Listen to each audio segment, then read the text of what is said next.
This episode is brought to you by Shopify. Forget the frustration of picking commerce platforms when you switch your business to Shopify, the global commerce platform that supercharges your selling wherever you sell. With Shopify, you'll harness the same intuitive features, trusted apps, and powerful analytics used by the world's leading brands. Sign up today for your $1 per month trial period at shopify.com/tech, all lowercase. That's shopify.com/tech. Welcome to Accelerate Your Business Growth, where we're exploring all sorts of business topics. Experts from around the world join me, your host, Diane Helbig, for a conversation where they share their expertise with all of you. Take what you need when you need it. Featured on Inc.com, Forbes, and MSNBC's Your Business, this podcast is recognized as one of the best podcasts for small business, sales, leadership, social media, and more. When it comes to business, Accelerate Your Business Growth has got it covered. And now on with the show. My guest today is Andriy Boychuk. Andriy and his family moved to the U.S. in 2004. Before launching Flowium, Andriy spent 9 years working in corporate America, advancing from a junior position to senior project manager at the Clariant Group. He focused on designing integrated, smart building design solutions. In 2017, he created Flowium to help businesses realize the full potential of email marketing. Since then, he's pioneered strategies to translate a strong customer retention ground game into stable revenue growth. Thanks so much for being here today, Andriy. Thank you very much for having me. I'm thrilled to have you here. I love talking about email marketing, but it's been a long time since I've had a conversation with someone about it. And so I'm curious about how is it still working as effectively as it was before? And in that, and I'm really going to say for small business, right? Is this still an effective means of marketing? The quick answer, yes, it is. And actually, with years and with the latest updates in the market, it's becoming more and more valuable because you are owning the data. You're owning the contact information of your customer or your prospect, and you are able to market to them on your own terms, and nobody dictates the rules for you. Oh, interesting. So let's talk about what the elements are of a successful email marketing campaign. Sure. I mean, if you're a small business and you're just getting started, the basic rule, listen, just send out those either monthly or weekly campaigns, just do it. But if we're talking seriously, like when you start, you growing your business and you want to have proper email marketing, email marketing consists of two parts. So automatic emails, which is behavior triggered emails, meaning somebody opted in for your newsletter or somebody browse your website and check your pricing page, or somebody requested a quote. There's a sequence of email that needs to be sent out to your prospect. And the second part of email marketing is constant creation of newsletter, promo campaigns that you're sending manually to your customers. And the best practice is to segment your list. So you are personalizing your message. The quick example, let's say somebody use your promo code to buy something for Black Friday, Cyber Monday. So you don't want to send them again the same promo code and tell them, hey, buy. So the easiest example is like to segment your buyer versus non-buyer and talk and send them different campaigns. And can that segmentation be done automatically, or is it something the person has to go in and do? They have to go and do it first time, Okay. and then the system, whatever is software they use, will update automatically. Let's say if they set up that segment first time saying, hey, anybody who purchased in November, put them in this segment. So moving forward, that segment will be dynamic and updating as it goes. I see. Okay. How does email marketing fit in with, like, if someone's listening, they're thinking, okay, well, I'm using social media and it's successful. How should they be connecting email marketing to make that part of that marketing strategy? Sure. So social media, it's more about awareness. I mean, sometimes works as a conversion channel as well, but like probably what 90% it's awareness. You letting people know that you exist, your product exists, your service exists, and you are producing content so people find out about you. Email marketing is more about conversion, that first conversion, and then in future retention. So I'm not saying, I don't think anybody would say like stop doing social media and start doing email marketing. Sure. You need to do the combination of both. When you're starting your business, of course, it's better to focus on the awareness stage, so more people will know about you. Um, you need to prospect. You need to work hard to get those first clients. But when you already start getting some tractions, then you need to start working on email marketing because it's the next channel. Okay, so this sounds to me like one of the most valuable parts of email marketing is that it gives you the opportunity to continue to engage with with the people in your either our customers or are paying attention to your brand. Yes, and I mean, if we look closer, different people will have different journeys. So somebody who just interested, maybe they downloaded your ebook, or if you are e-commerce, they you downloaded, get it the 10% off, and maybe they are not your customer, so they will go through kind of before becoming customer journey. So you will nurture them differently versus somebody who is your client already, or who purchased from you, or who bought your service. You need to communicate with them differently. It's more about um, um, keep in touch with them and converting those customers into advocates so they can promote you. They can refer clients to you as well. Okay, I get that. That makes sense.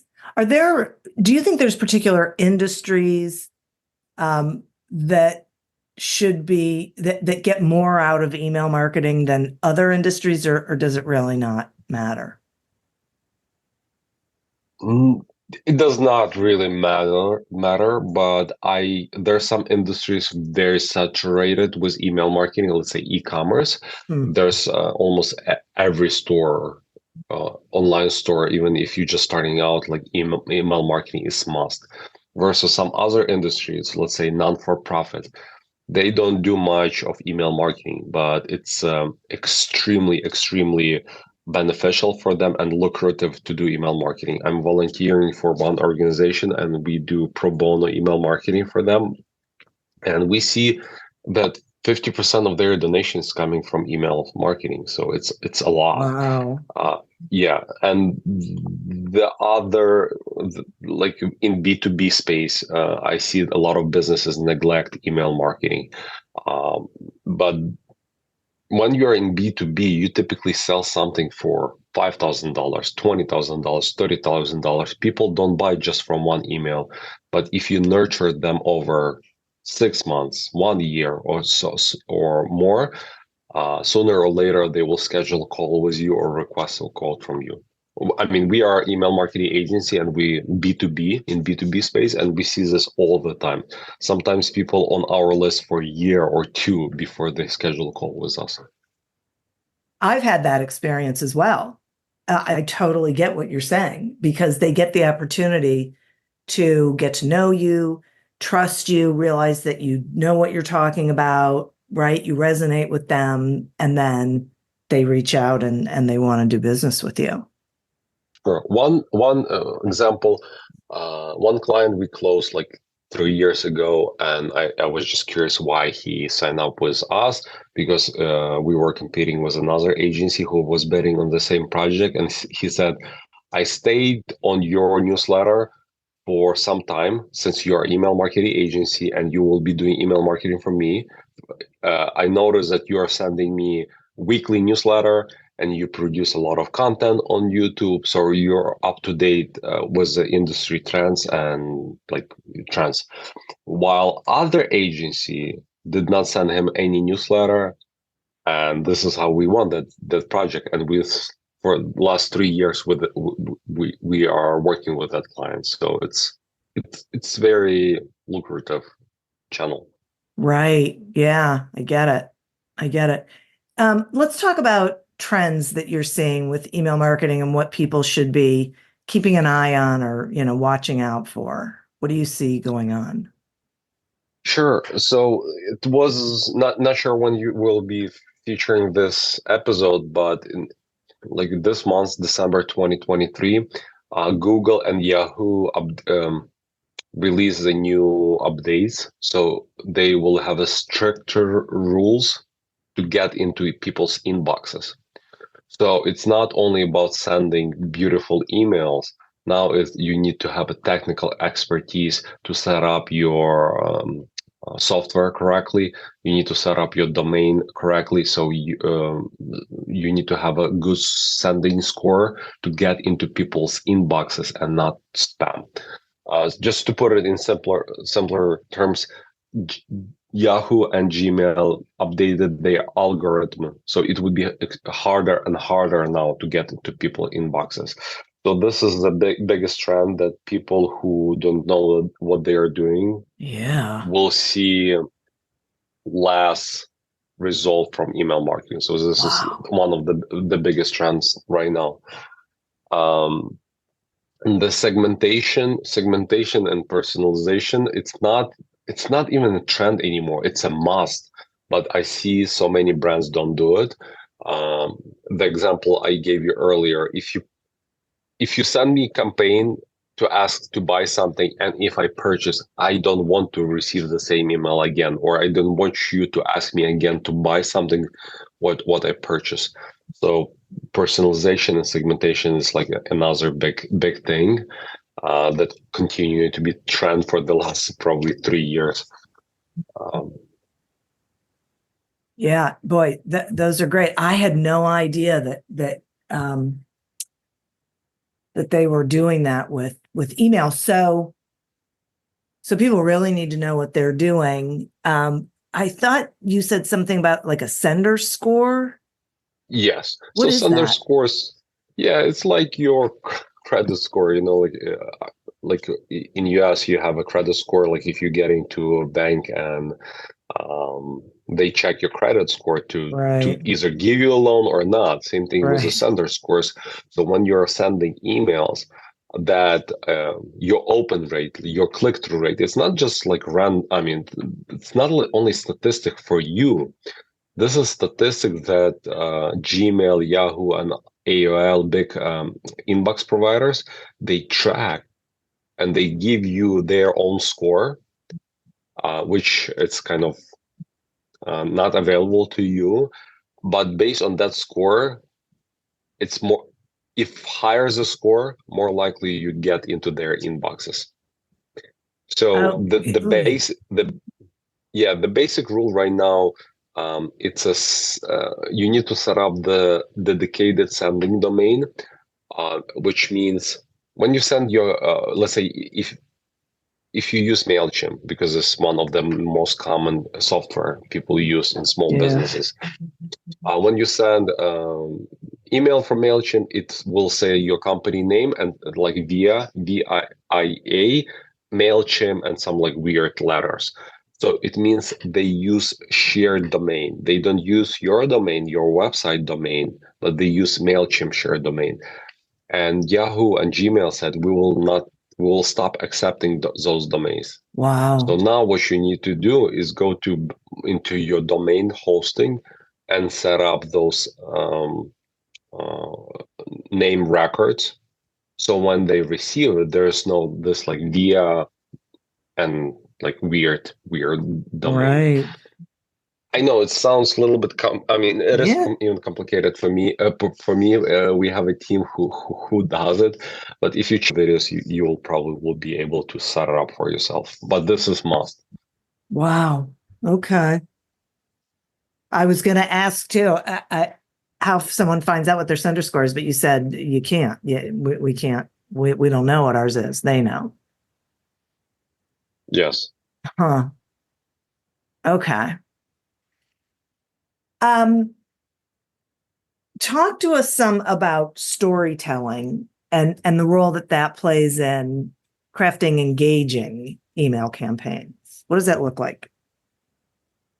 So in the past, since there were less competition in the inbox in the email marketing space, you could have your storytelling to tell people's story over a few emails.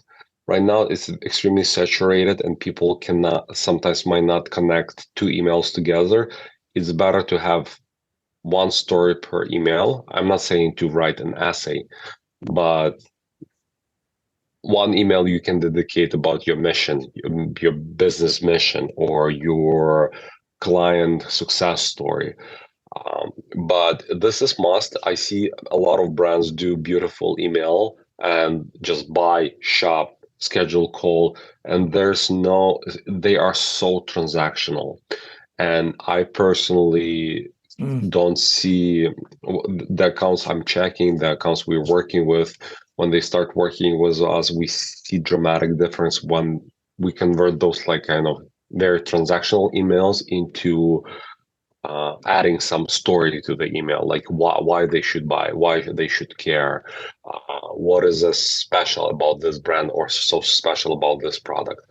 And we see, I cannot tell you the numbers, I need to check, but we see positive results when we add the story to emails.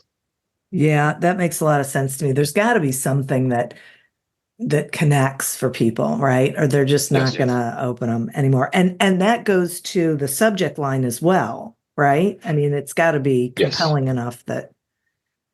So are there rules around that? Yeah, the basic rules, like do not use spam words, and there's a lot of spam words. You can just Google list of them. It's something like free, urgent, discount. You can sometimes use them, but like don't use with every email you send discount or free, or like free money, or like a lot of money. Like you know those spammy. Oh yeah. Spammy word that like add either urgency or some kind of like free stuff. Yeah. So you can check for spam words. Anytime you mention person name, first name in the subject line, it always gets very better results than any other subject line. You can test in your industry, but as Dale Carnegie said, the nicest thing you can hear, it's your name when somebody is saying out loud your name. So I think the same logic works with email. Another test thing you can do, open your either cell phone, like a mail app on your cell phone, or go to your inbox and just like browse all the subject line you receive and look which one standing out for you, and analyze why is standing out for you, because if it stands out for you, it might stand out for your customers as well. So analyze and try to use it for your campaigns. As an example, for organization I'm volunteering for, it's a Ukrainian organization, and I'm originally from Ukraine. So what we use, we always put Ukrainian flag emoji for all subject lines. So we always stand out from all other subject line, and it's easy to recognize the Ukrainian flag in that subject line. So this is kind of, it's not branded because it's a flag, but it's a technique we use for this particular organization. So I love that idea. That makes so much sense to me. Not just the personalization of it, so it stands out, but looking at going through your inbox and looking at things that either catch your attention. What are you opening? Because if it's catching your attention, it's potentially going to catch other people's. That's really, I like that a lot. That is great. This is really, so if someone's listening and they haven't been using email marketing, what advice would you give them? Like, how the first thing they should do to get started with it? Sure. So, the basic, you just go to, by the way, I'm not affiliated. I know that people use MailChimp all the time. I personally don't use and I don't like it, but this is probably the easiest where you can start. Get the MailChimp account that's free up to, I believe, 2,000 email subscribers. So open the account. It's easy. You can do it in less than 5 minutes, probably. If you have a website, add sign up in your footer, or add a pop-up form on your website. And don't be fancy with the design. It can be very simple. Please leave me your name and email and put something like newsletter on, and tell them what kind of newsletter they will receive and how often, like every week or every month we are sending newsletter. So as I said, step number 1, open the account. Step number 2, add forms to your website so people can start to opt in. And number 3 is to at least send one email to your audience a month, one email a month. Even if you have only 3 people on your list, still do it. It must be as a operation procedure in your company. Just continue doing. Your list will be growing. Ask people to sign up for your list, and you will start to see positive result after some time. Those are great. Thank you, Andriy. I really appreciate you coming on and sharing this information with the listeners. Will you let them know how they can find you, please? Sure. The best way is to find through our website. That's flowium.com. It's FLOWIUM.com, or also my first and last name on LinkedIn. I guess it will be in this podcast episode notes. So you can find me on LinkedIn as well. I'm very active there. Great. Wonderful. Well, like I said, thank you so much. I appreciate it. And listeners, thank you. You are who we're doing this for. Thank you for tuning in to this episode of Accelerate Your Business Growth, a production of Evergreen Podcasts. Discover more episodes of this podcast and explore others at evergreenpodcast.com. As always, continue to prosper and be curious. And if you're looking to get your sales strategy headed in the right direction, pick up a copy of Succeed Without Selling on Amazon or wherever books are sold. Until we meet again on another episode of Accelerate Your Business Growth, goodbye and good day. Coming up on 5 Minute News, I'm Anthony Davis. You might think it's partisan because maybe it's critical of one side or the other, but it's not. It's just the truth. And I think that's also something that's kind of unusual for Americans listening to the radio or to podcasts, because the news landscape in the States has been so partisan for so many decades. So 5 Minute News is verified, truthful, independent, unbiased, and essential world news daily.